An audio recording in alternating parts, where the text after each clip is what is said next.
on camera. Okay. Today is August 6, 2005. We're here in Atlanta, Georgia with Mr. Alan Kinder.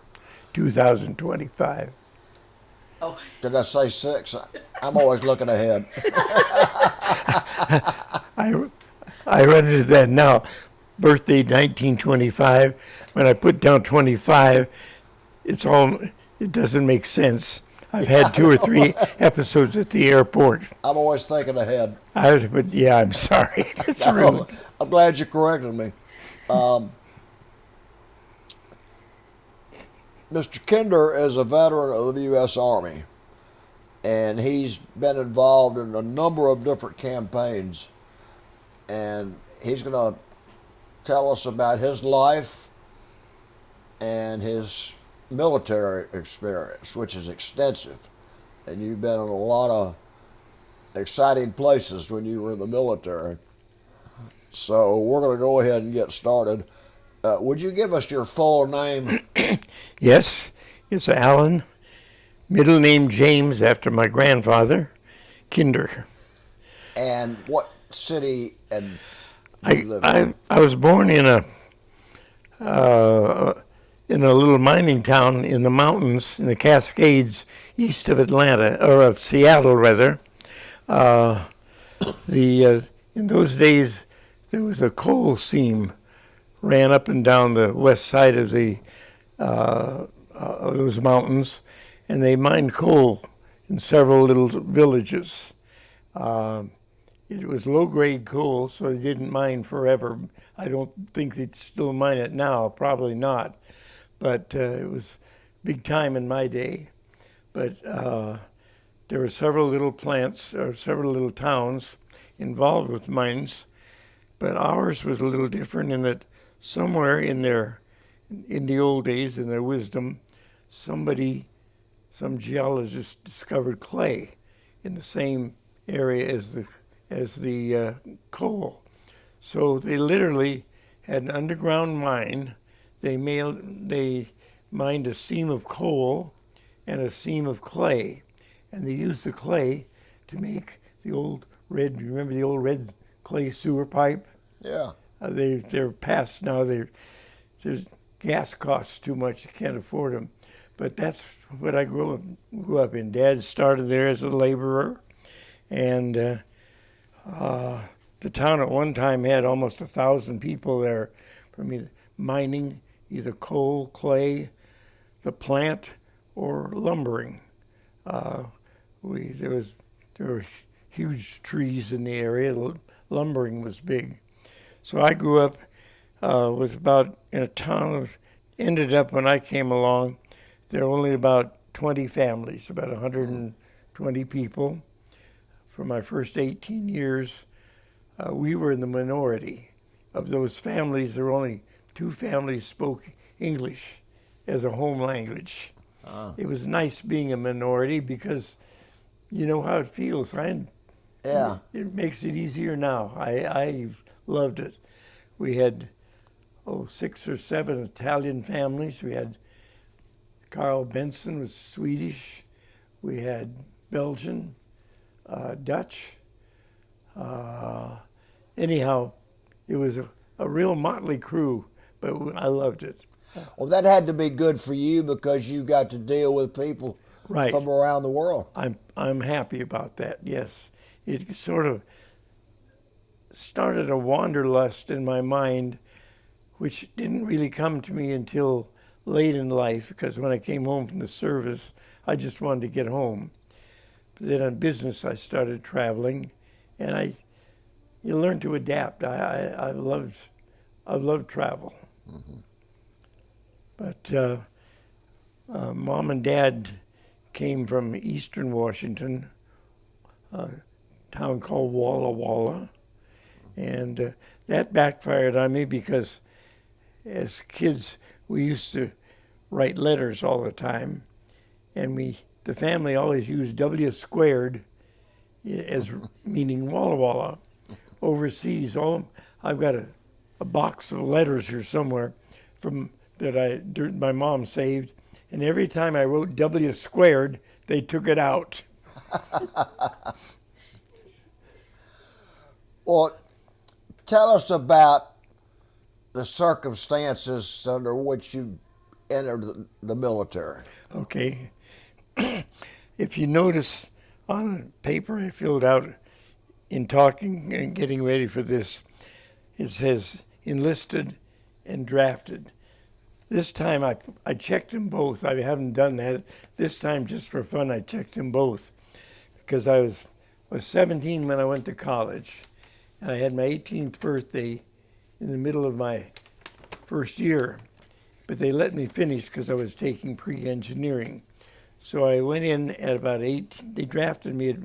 I went down finally at about 18 and a half, and I passed everything except eyes. I'd always worn glasses since the county nurse caught me in the second grade. But I was 4F. They turned me down, and I panicked. That was a terrible thing to happen. But so I said, well, what can I do? What can I do? There must be something. And they said, well, if you want to, you go home and eat carrots for a couple of months, and if you want to come back. So I did that. Of course, myopia, nearsightedness, has to do with where the picture focuses on your, I guess, retina. I didn't know that, and my family either didn't know it or went along with me, because my family and I ate carrots for 2 months, solid. We turned yellow like we had jaundice. People didn't want to be around us. But I went back, and for that, my eyes hadn't changed a bit. But at that point, they decided they needed a forward observer with bad eyes, and they took me. But so I put down, just for fun, that I was drafted, turned down, and enlisted. So I put both down. It's the first time I bothered doing that. But I left. We lived way out in the country. We were about 40 miles east of Seattle. Had to go down King Street Station, got in a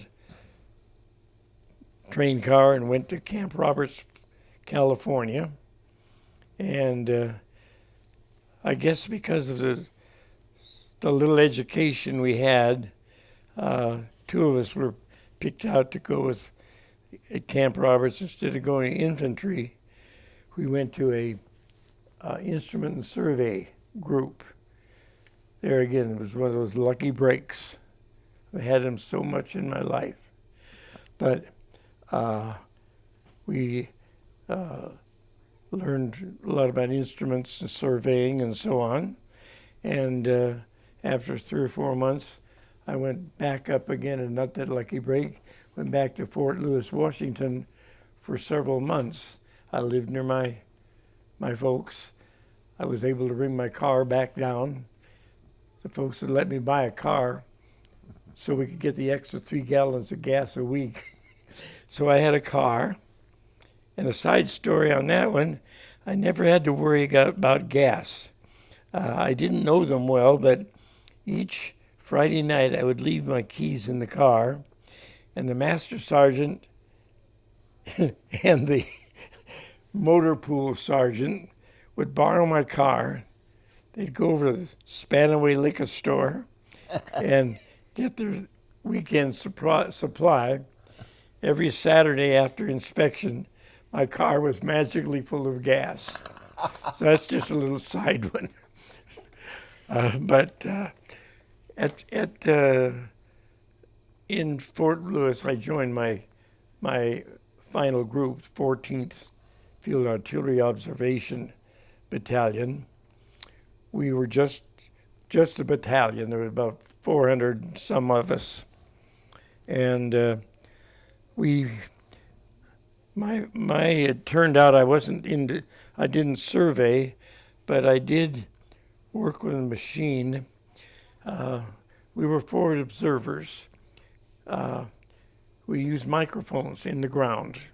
They had to be put in carefully and evenly spaced, so there was some surveying involved. But we had 5 microphones in a row facing the enemy, say.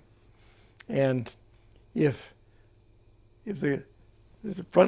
our microphones were here and the sound came from over here, it came in a circle, it would hit this microphone, this. Each microphone was attached by wire to a line in a, I think it's called an oscillograph.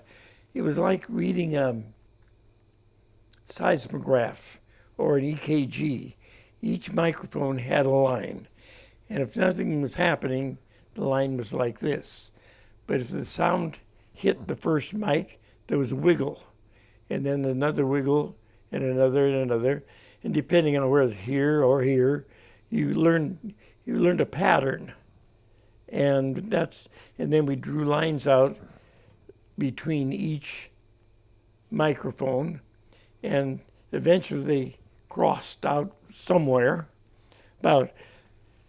We normally range for about 17 miles because that's what most of our guns, tanks, and so on was a maximum of like 17 to 20 miles. They had bigger ones, but most of those that we worked with were 17. So our tables were set up for 17 miles out. Those things would cross out there. They depend, sometimes bigger than others, but we called those back to the artillery outfits, and they shot, we hope, they shot over our heads, and we hope they hit somebody. But we practiced in the United States over in Yakima, Washington, a deserted area, and we set up dynamite blasts, and we didn't do too well. You never do when you're practicing, you know, but we did a lot better later. But we sat there for a while, and well, you got very close to the front locating these enemy positions, didn't you? oh yeah, as close as we could. It was a cumbersome thing. It was prehistoric now, looking back.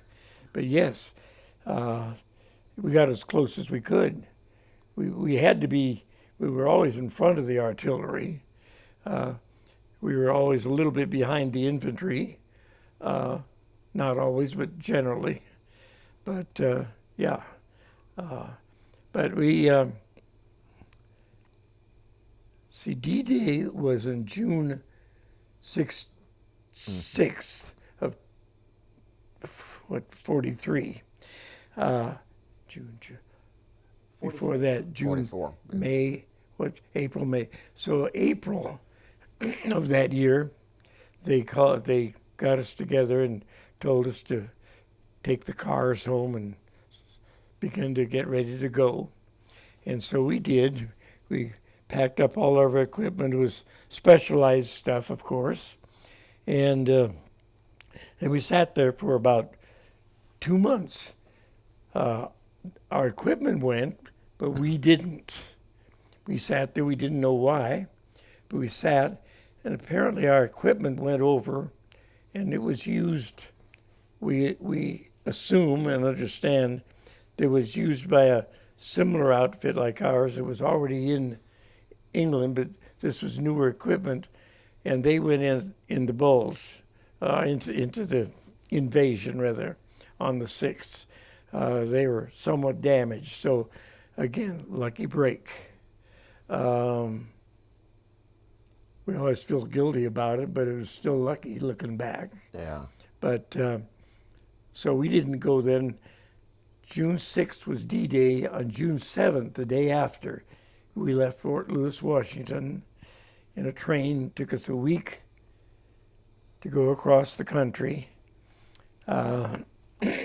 We got to New York, stayed there for 3 weeks, just getting ready to go over. By this time, we'd received new equipment, so we were all set. We got to England about a month after D-Day, and it took us another month to get ready. So we crossed a little over 2 months after D-Day. So it was lucky for us, but this is where you first start feeling guilty. And that, you probably had the same feeling. You always know there's something you should have done or could have done and didn't. But ours, we got there, and we sat for about 2 weeks. We could hear the artillery. They were about 30 miles inland. We landed at Utah Beach. Utah Beach. Okay. Yeah. And by this time, we landed at nearly midnight. It was peaceful by this time. The war was going on. We could hear the artillery, but it was peaceful. But it was midnight, and we waited 2 hours for the water, for the tide to go down, so we could put the front down, and we landed. We went across the beach, never saw it. I never saw it until 80 years later. But we went through the village of San Mary-Glise, which was the nearest to the beach. Yeah. We went through it that night, never saw it. We went about 10, 15 miles inland and sat in a little field with hedgerows around it and so on. We were there almost 2 weeks. The war was still going on just ahead of us by this time. And all of a sudden, if you look at a map, Utah Beach was on the west. Omaha was next, and the British were further to the east. It spread over about 40, 50 miles. We didn't know any of this at the time. But we landed, and Utah was a little easier to take, apparently, than Omaha. The beaches weren't as steep and so on. So we went across it. It was just we lost one Jeep in the landing because all the headlights had they were all taped up. They had little openings, and so you could always see Jeeps and so on. And one of our Jeeps mistook a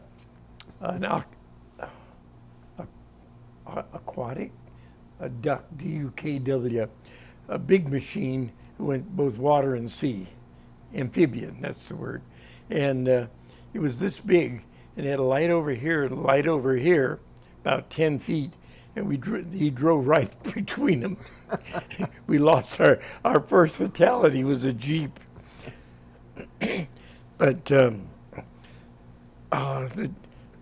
way it was laid out, the Americans to the west went up, part of the Third Army went up to Cherbourg to cut off that peninsula. And the others went straight south. There was not quite as much resistance to the west as there was over more toward Omaha. And the British got stuck at the city of Caen.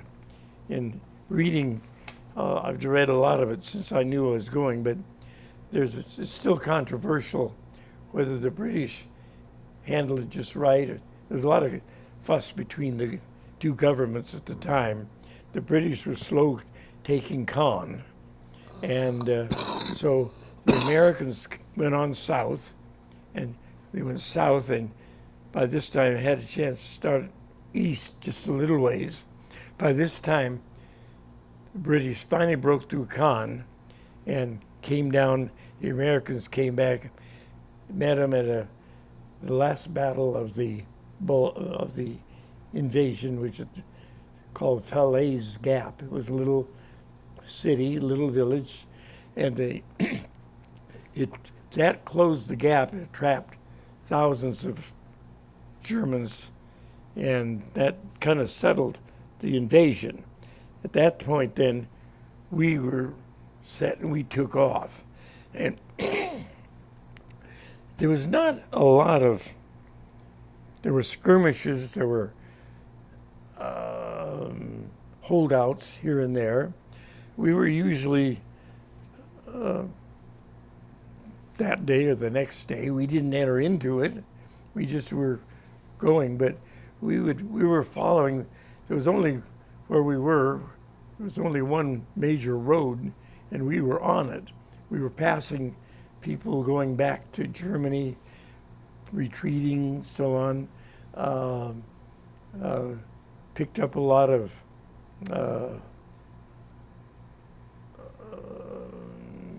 what's the word? Captives, Germans. POWs. POWs, yeah. They were coming this way, and we were going that way. But we were 19, barely at that time. And it was a quick way to grow up. We didn't see a lot of close fighting of any sort until we got to eastern France. Most things we saw was the Free French were taking back over their country, and it was first things that surprised us. There was retaliation going on in a lot of these little towns. There would be still people in the town. We saw some executions. Yeah. We saw a lot of women getting their hair cut. It was a strange experience for 19-year-olds. That was the first thing we came up against. But it aged us very quickly. But we got to eastern France in a couple of weeks or so. So then we set up. We were east of a big city called Nancy. It was short of the German border, but it was way of eastern France. So we set up between Nancy and the border, we had to stop at the Moselle River because we ran out of gas and we just had to refuel and reman. So this was in that sheet I told you about.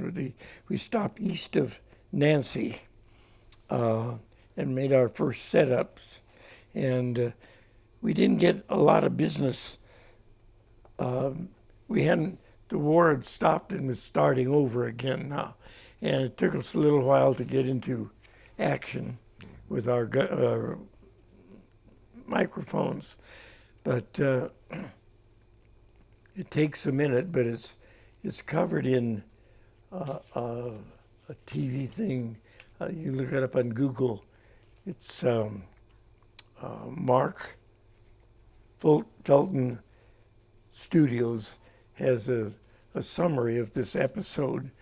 We saw it from the side and didn't know anything about it until somebody here told the story, and they said they'd seen this on TV. But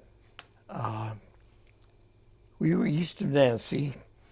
Things had gone smoothly, and Nancy the Germans had gone right through. Nancy wasn't damaged much. But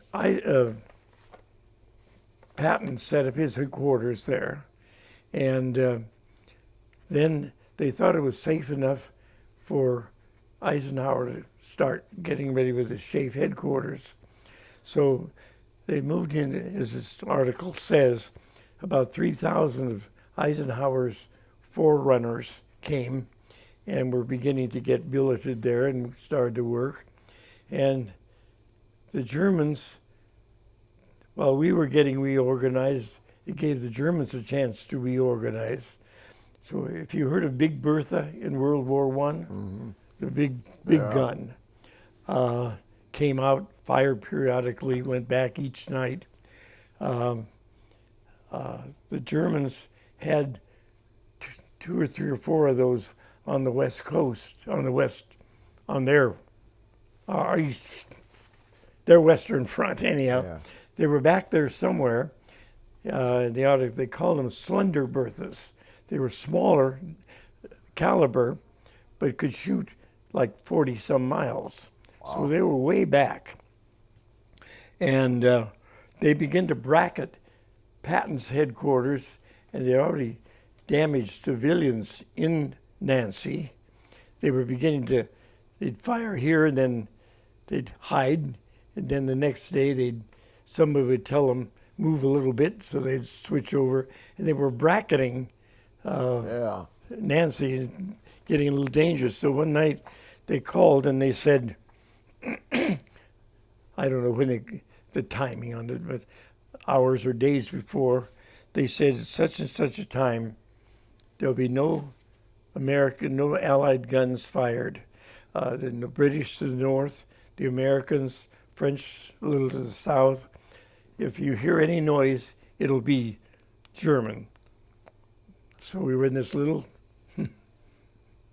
farmhouse, and the room was pretty full because it was exciting to us. We didn't know how exciting it might be. But anyhow, there was a silence. All of a sudden, we heard one noise, and it made a beautiful plot.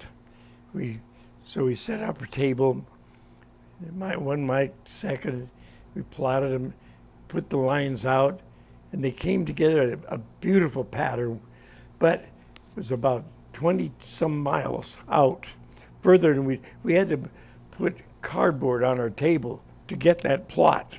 But we got it, and we called it back, and then thought nothing of it. We knew we had a good plot. We assumed they were going to do something, and nothing. We didn't hear anything till a few days later. Stars and Stripes came out with this article that the Air Force had, the valiant Air Force with their PR system, had destroyed Big Bertha, and we never, except in our minds, we got credit. Maybe we didn't deserve it. We don't know. There might have been somebody else involved, but all we know is it stopped after we found that plot. But the only thing we ever heard, the only time we ever got credit was in this Mark Felton production thing. It's about 15 minutes. It's a beautiful thing to watch. But they said that the Air Force, they discovered discovered where, no, they hadn't. The Air Force hadn't found the location, but after some sound ranging, which we felt had to be us, they mentioned sound ranging twice in the article. So we figured we entered into that. But we did get some notoriety on that, but we didn't know how important it had been. We didn't know that people had been killed back there. We didn't know anything about. We knew that Eisenhower was coming, and Patton was nervous. So, because Patton was supposed to protect Eisenhower. So anyhow, that was our kind of our first setup, and we stayed there for almost a month, and then we had regrouped, and again started out going east. We crossed the Moselle River. There was quite a flurry of artillery back and forth, and we did a lot of work at that time. We made a lot of locations so the Air Corps could hit a little, and we got across, and just before, on Thanksgiving now. So we went in August. All this had happened up to Thanksgiving time. Thanksgiving, we were right on the German border. We weren't set up yet. We were waiting to go into Germany, but we hadn't set up yet. We were staying in the old Maginot Line. It was the French had made it to resist the Germans. It didn't work. And it didn't work when the Germans went back. They went right through it. But there were always these big, huge bunkers all along the border. we were in one on Thanksgiving morning. It was there was not a lot of war going on, and of course everything's Thanksgiving, and then the Bulge started on the 16th of December, so about 2 or 3 weeks later, apparently they were pulling people out up to the Bulge, and things slowed down where we were, and of course at our level we didn't have any idea what was happening. In fact, nobody did. That's why the Bulge happened. But we were in this bunker Thanksgiving morning. They woke us up. It's Thanksgiving. Let's get in the truck. We're going back to the mess truck. We hadn't seen a mess truck in 4 months. But we protested. It's not warm here, but it's dry. There's straw. Leave us alone. No. You told your mamas you were going to have Thanksgiving dinner, and you're going to go. So we got in the truck, cold, snow, went back to this hill. It was the most ridiculous spot. It was no danger back there, but it was. They still should have stayed down where it was level and trees. We were on this hill. Yeah. The truck was just sitting there, and we stood in line, and they put the mess kits were freezing. The food was horrible, of course, and we got it. And there was these. I think we knew what they were really, but there were a bunch of mounds, and so we went over to sit on one of them. We brushed it off, and when we stood up, we were sure what it was. In our minds, we knew it all the time, but we had our Thanksgiving dinner sitting on dead horses. Really? There were about 24 horses on this hill. Why they picked this spot, we'll never know. But that was Thanksgiving of 40. How hard was it getting over the hedgerows? Oh, they were terrible. Again, we didn't have to fight them because we could drive. I mean, but hedgerows were terrible, and to me, you couldn't drive a tank through them. They had to make special things on the front. They jury rigged them. It was terrible, and everything was so well planned that I always wondered why they figured they could use gliders, because there's no place in that area where a glider could land. They had these fields, and we weren't there by this time. The gliders were still there, hung in the trees and on the ground. But that had to be a death trap. So many things were so beautifully planned. It just seemed to me somebody slipped up on that because there's nowhere to land the stupid things. Yeah. And of course, we weren't there to know it. The parachuters and so on. Again, we call it luck because you had to be where you were told to go. But we were both happy we hadn't been there, but we were sorry we hadn't been there. It sounds silly, but tell me about the way you were greeted in France by the people, like conquering heroes. Yes, I've never been. Yeah, at the beginning, yes. We were welcomed as we drove across France. All we did was stand in the trucks.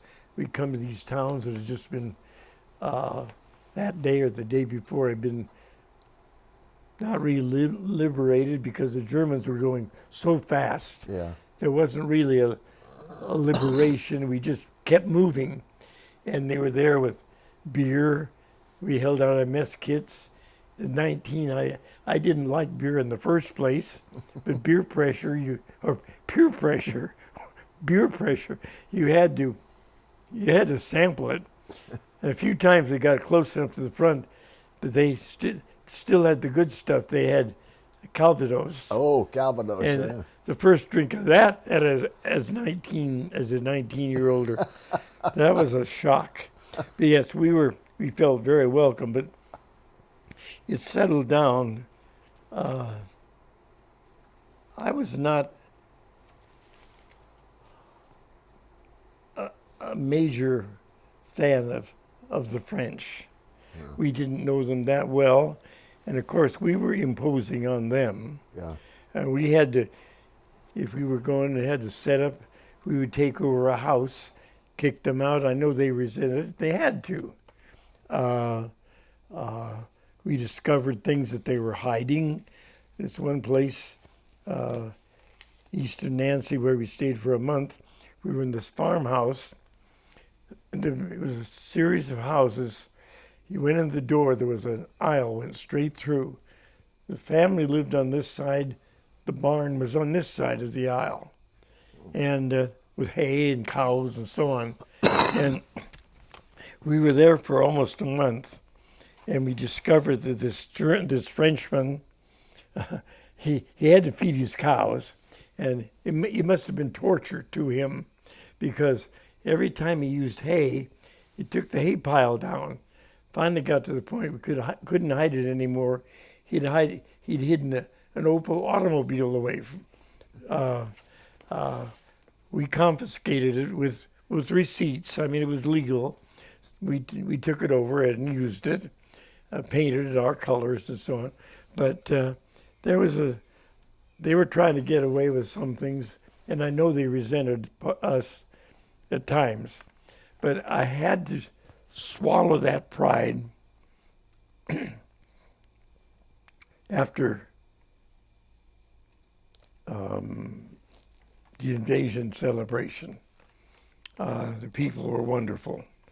They, but not only were the French wonderful, people.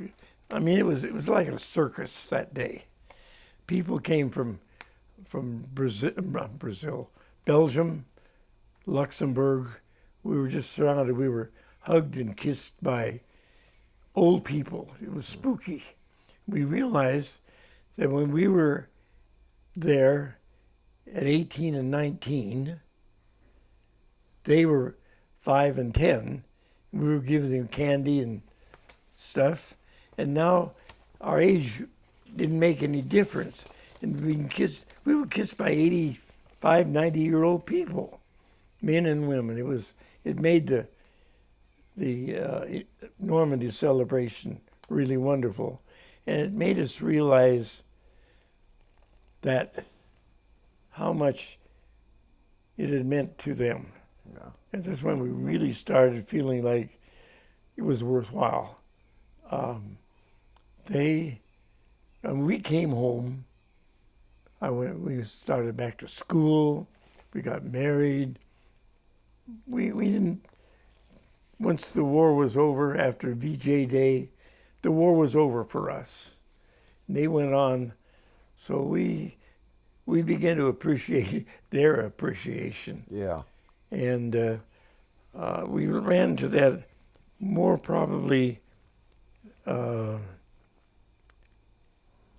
We expected from the French, but we got it from everybody. In fact, Germans. The first day we were thanked by a German. He introduced himself, and I thought, that's strange, but I thought, I got to ask him. So I said, isn't this a little unusual, you thanking us? And he said, no. He said, we weren't all Nazis. And so everybody we met was saying thanks. And it really, in America, and it's still the case, and we know it, and we feel the same way, even though we were there. Yeah. People say thanks for your service, and of course they mean it, but they can't mean it like they meant over there. No.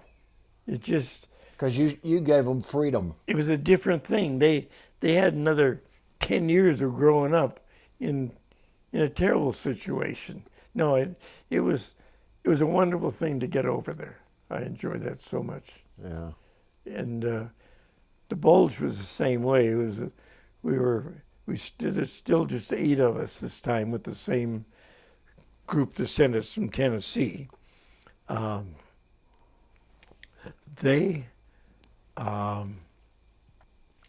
it was more personal.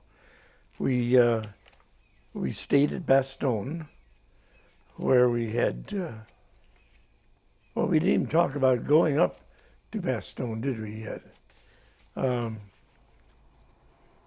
After that Thanksgiving I talked about, we went across another river, and we were at 10 miles into Germany on the 16th of December. That was when the Bulge happened. Yeah. It was a straight line, and all of a sudden the Germans came back and made that Bulge. Yeah. So that was on the 16th of December. On the 20th, we learned about it and loaded up and went back west and then straight north to Luxembourg City. That was an interesting time because Luxembourg, the lights were on. The city was lit up. It had been neutral, and there's, of course, there were lights.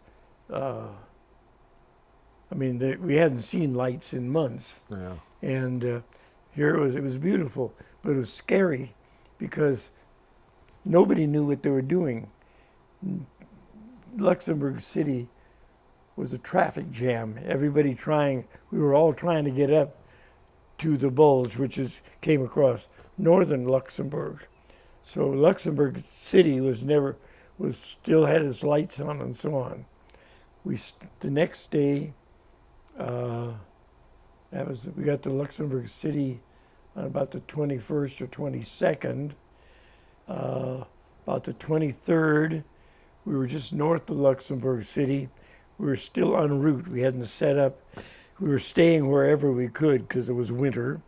And a half a dozen of us stayed we were always welcomed by the people. If we didn't move them out of the house, we were welcome. Yeah. But we stayed at this crossroads. There were several MPs stationed there directing traffic at the crossroads. And long story short, they brought in a little Christmas tree. They brought in some liquor they'd found in a wrecked German car. And we had a Christmas.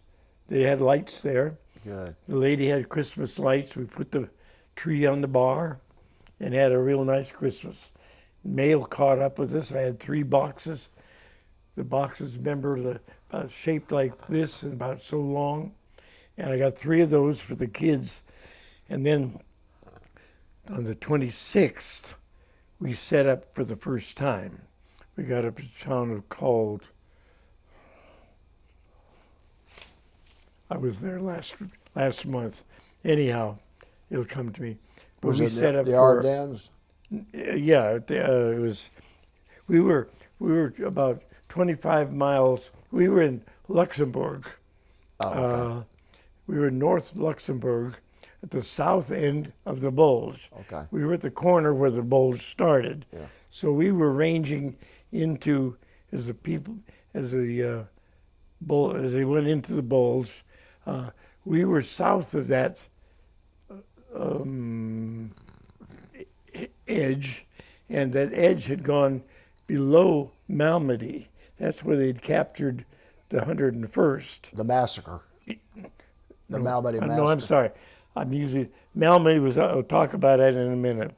This was Bastogne, where the 101st was. Okay. We were, the front kind of went like this. It was above us and below Bastogne.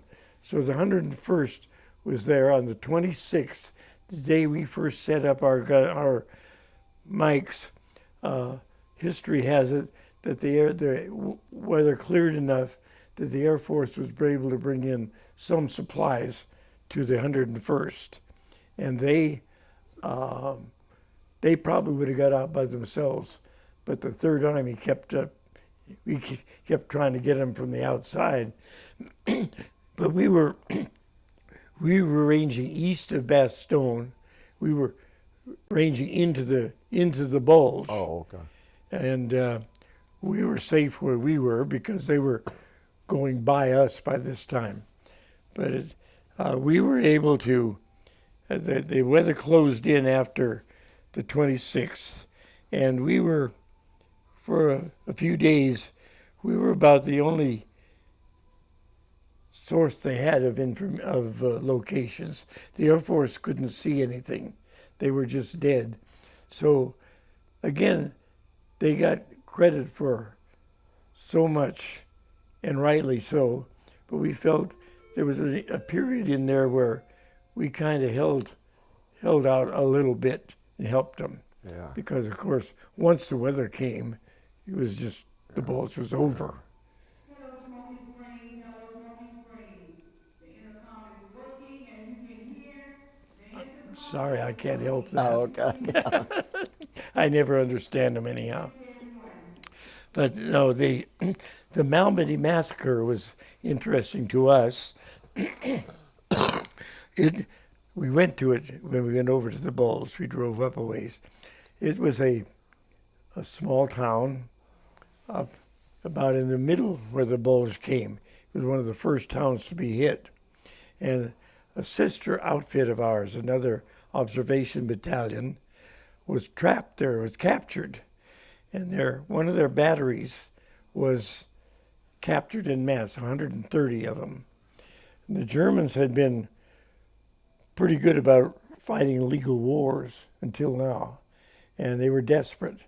And they lined this 130 people up from either A battery or B battery and just mowed them down, just up on this hillside in this forest. And that was the Malmedy massacre.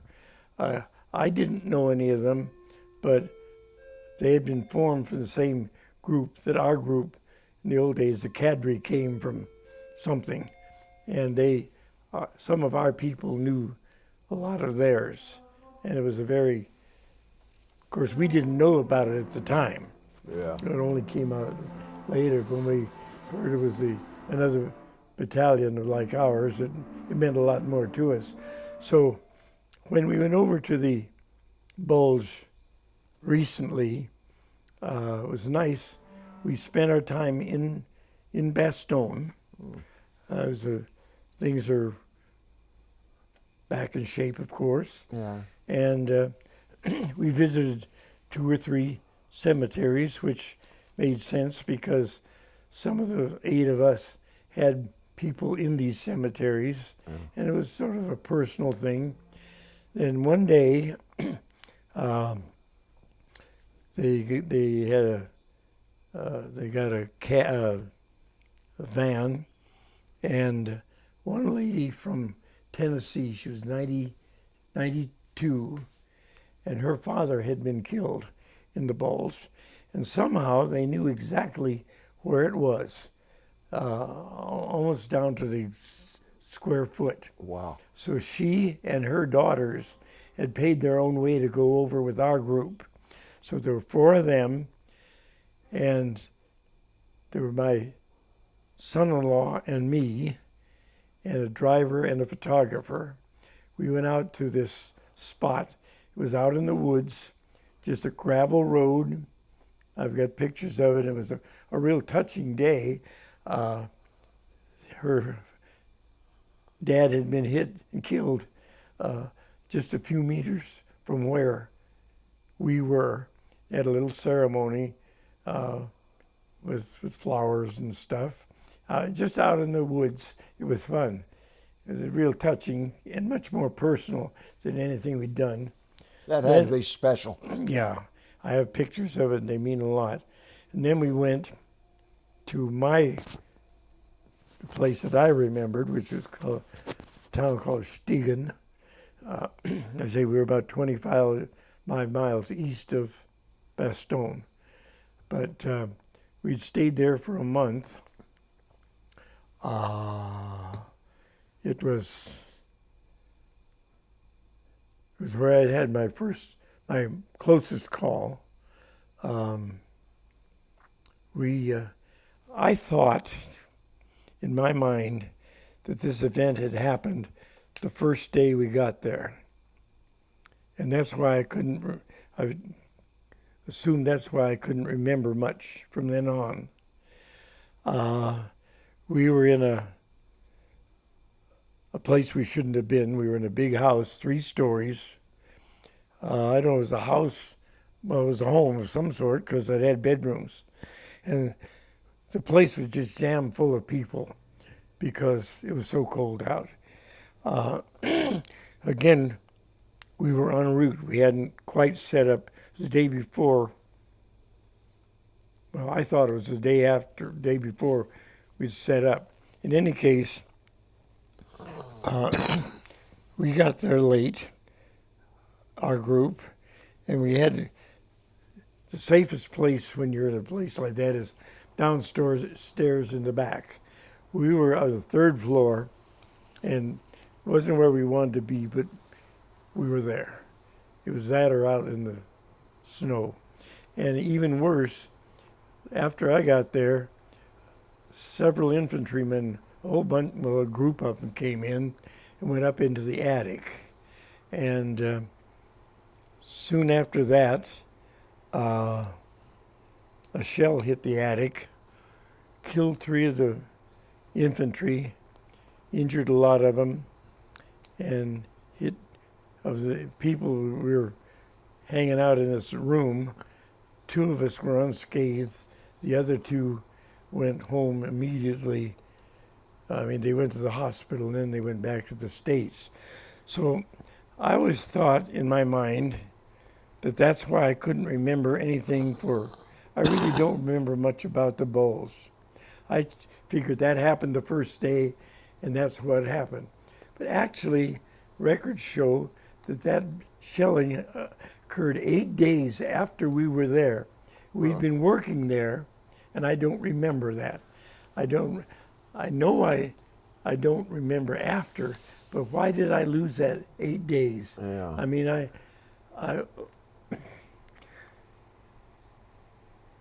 you maybe feel that way about the people who came after you, but You think it's because so much was happening? yeah, it just, my mind is a complete blank. I thought it might come back. It didn't.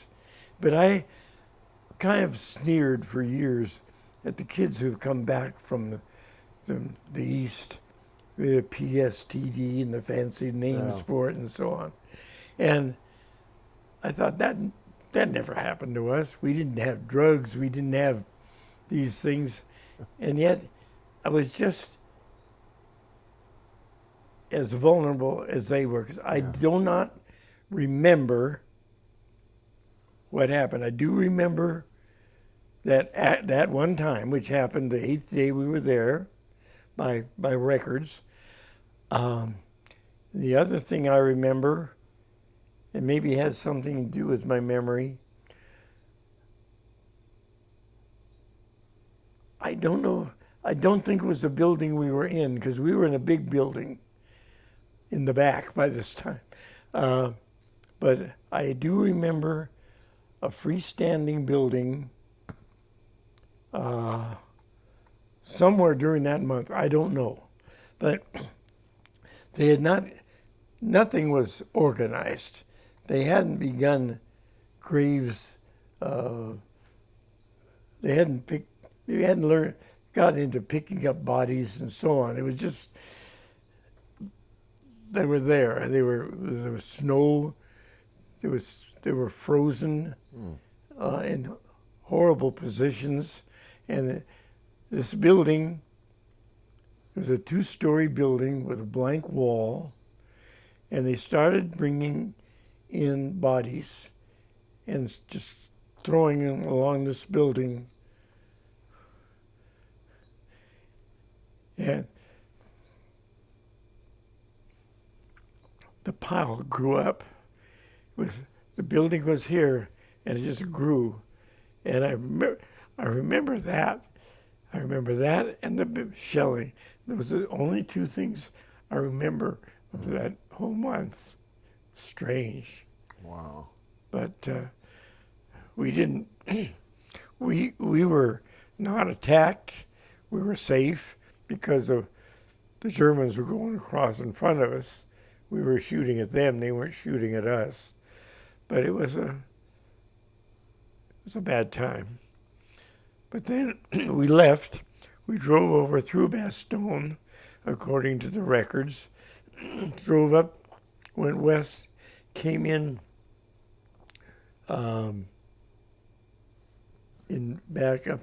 further up in Belgium. This time we were assigned from the 3rd Army to the 9th Army, where we sat for, again, about 2 or 3 weeks at the Rhine River waiting to cross. Oh. By this time we'd heard of Malmedy, and we couldn't do anything about it, but we were beginning to hear these things of what had happened. And so we waited about 2 weeks at the Rhine. It was maybe more than that, because it was March 5th when we crossed the Rhine finally. But we set up near the river into Germany and got a lot of locations. Of course, the Air Force is like a John Wayne movie. There were hundreds of airplane came. They just came across, and we didn't see them dropping. We could hear it, but they were working back well into Germany by this time. You're really saturating them. But we were getting locations so that when the time came to cross the Rhine, all American guns again were fired. Were quiet for some reason. We knew there was going to be a big noise, and they told us when it was going to be, and it was quiet, deadly quiet, and all of a sudden, all the guns on the west coast, or the west of the river, wow, opened up. I remember thinking, this is the loudest noise I'm ever going to hear. I'm going to remember it, and I can't, but it was noisy. But we crossed the Rhine then. It was fairly peaceful because we had the right of way at that time. Yeah. From then on, it was just downhill. Okay. But we crossed the Rhine at D+24. We went on a rickety-looking pontoon boat, or pontoon bridge, but it worked. So we ended up on the east side of the river, went north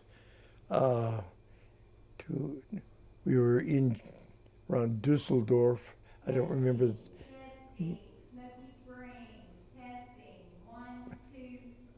Well, they're trying a new system. Sorry. We turned east then and started towards Berlin. We were directly west of Berlin. We went through Hamelin. Remember the Pied Piper of Hamelin? Yeah. We went through there.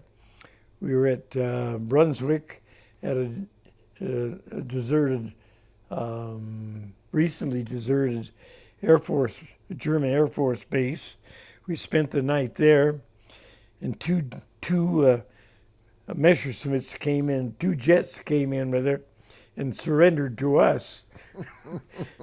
From then on, it was just a case of surrendering people back because they wanted to surrender to Americans. They knew the war was over, and they didn't want to be caught by the Russians. So we spent all of our time going to the Elbe River, just sending prisoners back.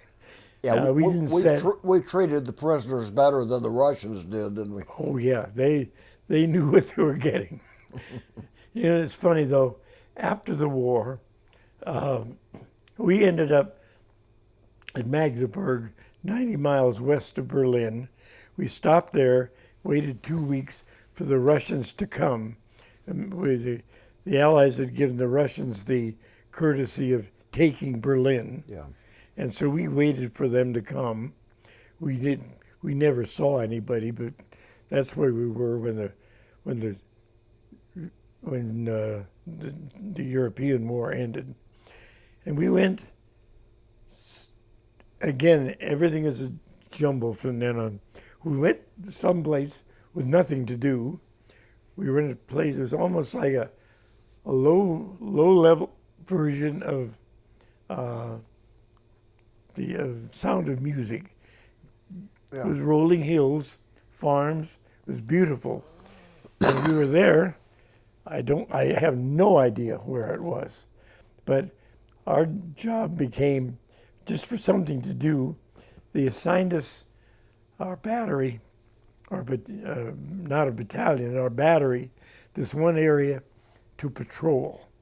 So we would take turns just going in usually a Jeep or a weapons carrier, maybe 6 of us. And we started touring this farm area. By the second week, and I don't know if the Germans would have done it to us, but, oh, by the way, I hit my 20th birthday in the Bulge, so I was 20 by this time. But we got to where we'd drop off, if there were 6 of us in the vehicle, we'd drop off 2 of us at a time. We helped them pitch hay, we helped them pick strawberries. They gave us eggs and things. Within 2 months or 2 weeks, we made friends with them. It was a strange feeling. So you got a pretty good reception from the Germans? Yes, the ones where we were. We know that we know now that not all of them were Nazis. Some of them were glad. I don't know if these people were really if we were that welcoming, or they were just smart. But we ate it up. We loved it. But we got eggs we'd never seen for months. We had strawberries. It was just a strange thing. And then, again, I don't know. I just don't remember. But we ended up in Camp Lucky Strike near Le Havre. It was a gathering point to come home. We were there waiting to come home to be retrained to go to Europe. And so while we were at Camp Lucky Strike, Roosevelt died. And then I don't remember where we were when he died, but we were at Lucky Strike when the bombs. I don't know how long it took from our end of our war to the end of their war, but when we left for America, and we were 4 days out on an 8-day trip when they announced the Japanese War was over. We'd heard about the bombs while we were at Camp Lucky Strike. And of course, we were greatly relieved. They said, they announced that we'd be getting a 45-day furlough when we got home. And if we had 60 points, we'd be immediately discharged. Wow. I had 59. Wow. That 59 kept me in 2 more months. We got home, maybe 3. We got home in August or September, and I had to go back into the service, but nobody wanted me because I was ready to go out. Yeah. So they shuffled me from place to place. I finally ended up at Fort Hood, Texas. I painted signs, I remember that day, that week or weeks. And then they didn't want me anymore, so I went to Beaumont Hospital in El Paso. And I had never been injured, even in that bad night. But my discharge says I was discharged at Beaumont Hospital in El Paso, so I could make a big story out of that if I wanted to. I was a clerk typist for a month. But that's where I got my discharge. Well, you've had an interesting career. It was fun. Oh, yeah. You know, if you remember I've got a list of 13 things once I knew I was going to start meeting people, I have a list of 13 dumb things that happened to me, like the yellow, the yellow, the carrots, the jaundice, Yeah. the liquor store with the gasoline. I mean, little things like that are things that come back to you, and those are the things you like to remember. Yeah.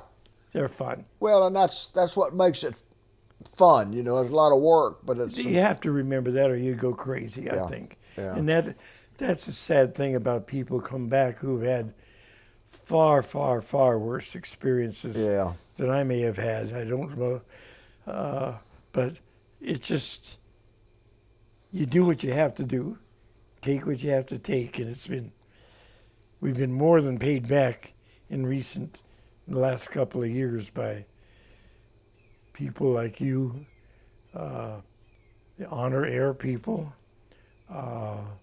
the Forever Young Vets that sponsored me.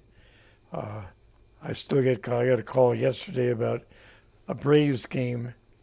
I figured I should turn that down because have you had that experience yet? Yeah. Have you been there? I mean, stood there and waved like Yeah. Yeah. but I figure once. I had a tear in my eye when I did that. Yeah, but I'm so glad that we're getting this attention. The way I justify it, they're now World War II. They say there are less than 0.5% of us left. If that's true, out of our 400 people, there are 2 of us alive left. In theory, I don't know if there's another one or where he is or who he is, but I figure that anything we get now in the way of attention is in honor of the other 398. And when you look at it that way, Yeah. you don't feel stupid. 'Cause if You're it right. weren't for that, you'd feel a little silly.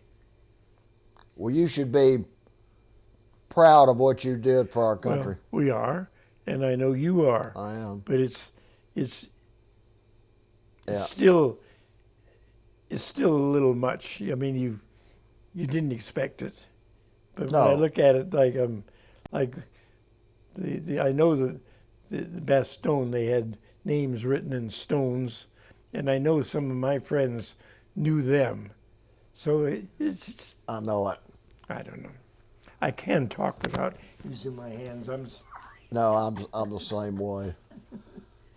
What I can't. I'm going to pause it for a second so we can reattach that mic. You gonna turn it off? Well, it's so wonderful Back that on camera. We're back on camera. oh, it's so wonderful that you are doing this, because you've got people now, whether it's your children or grandchildren or people at the History Center, I've can got listen to this. I have one grandson who went over with me to Normandy. I have one son-in-law who went with me to Bastogne, and all this will be for my grandson. I use the word, I don't mean it in an insulting way, but all that garbage or all that Yeah. paraphernalia over there has been given to me in the last 2 years. I'd never, have you ever gone back and got your medals? Yeah. I never did. I didn't care. Yeah. That's the way I am too. The honor, Forever Vets made that box over there with the. That's a great box. Isn't that nice? Are you gonna give that to your? Oh, that's for my grandson. Good. I might loan it to a young man named Tim.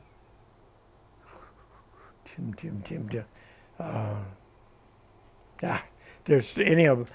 Dahlonega is starting a World War II or war museum.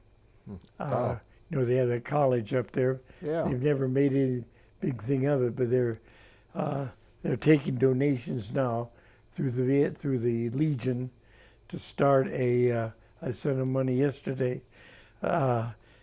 It's so nice that younger people are I mean, younger than you even, are taking interest in this thing. And It you'll is. get your turn. It really is. You deserve And you it. know, you're part of the reason because you're sharing those stories with them. That's right. And I enjoy it.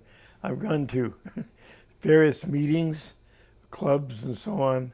But I'll tell you another story when we're off camera. But I mean, this isn't going to go out in the public, but people are so naive now. Yeah. I've probably this won't go any. I mean, this is going to be published anywhere other than in a record somewhere. It will be published, but let's get it on camera for your family, and then if you want us to redact this part before we put it out, we can. Okay, well, this could come out. But I was at a meeting at a club in Georgia, and this man is in his 30s. To me, looking back, I mean, it just sums up our feelings today and how much we have forgotten. And that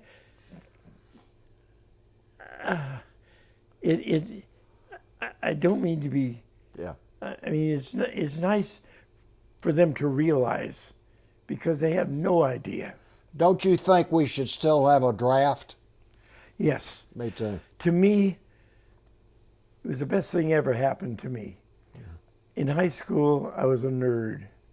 I mean, I skied, but that's the only sport I ever did. That's because I was in the snow area. But I didn't do any sports or anything. I was so green when I went in. In fact, I tell people I was green when I came out. I was so naive, even though we've been through a lot. And I'm exaggerating, of course. But I tell people, if I hadn't gotten married at 24, I don't think I would have reached puberty till I was 27. I think I'm the same No, way. times were different then, weren't they? So different. Well, I know we got to go, but I love skiing. Do you? I didn't start, I grew up in Atlanta, so I didn't ski till our daughter went to college out in Colorado, and I fell in love with skiing. Oh, I just kind of grew up on them. Oh, I loved it. I wasn't that good a skier, but I loved it. What is the time? I know we got It is You got to go. 12:08. Shall we wrap up the interview? Would you like to have lunch with me? Let's finish the interview. We'll put a point on things. Okay, we want to thank you so much for having us today. Thank you for your it's service. more than a pleasure. I enjoy it. Is there anything else you want to share on tape before we stop? I'll think of a dozen things after you're gone. Well, we'll just have to come back then. Yeah. Well, Joe, are you good? and thank you for your service. Well, and you for yours. Thank you. And I'm being rude because I would spend, if you would have lunch with me, I'd spend the afternoon listening to you. Well, we could listen to each other. All righty. Thank you so much. And we are off camera.